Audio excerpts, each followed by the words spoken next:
Welcome back to the Sacramento Beekeeper channel. Here's a cutout from Folsom, California in 2021.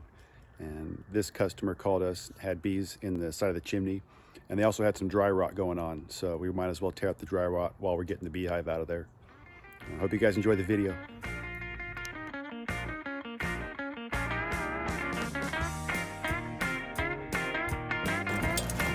Yeah, because even this one's doing the same thing. This entire wall was full of dry rot, really bad shape. You'll see at the end of the video how much we actually took off, but this stuff was just disintegrating in our hands. It's almost like this ladder I'm on almost has to be taller. And I need to be younger.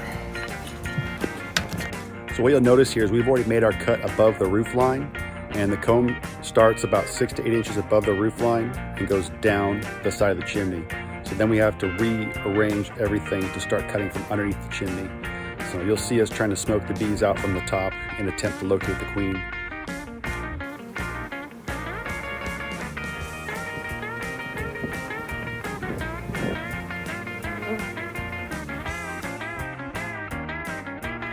So now we've got the cavity open above and below the roof line. We're going to use smoke to start pushing the bees up and out of the cavity. And here comes the hunt for the queen. And it makes it a lot easier to cut the comb out when all the bees are out of your way and the queen is safely sequestered.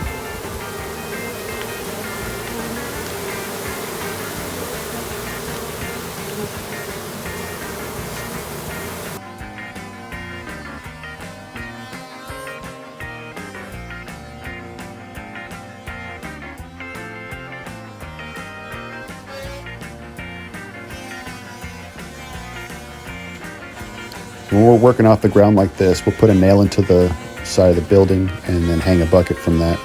Makes it really easy to place comb and hold your tools.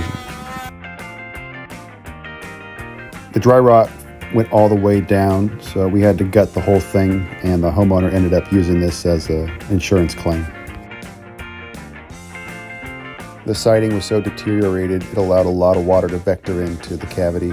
All the debris that fell from the comb has settled on the bottom and all molded over. Here's a lot of wax moth cocoons.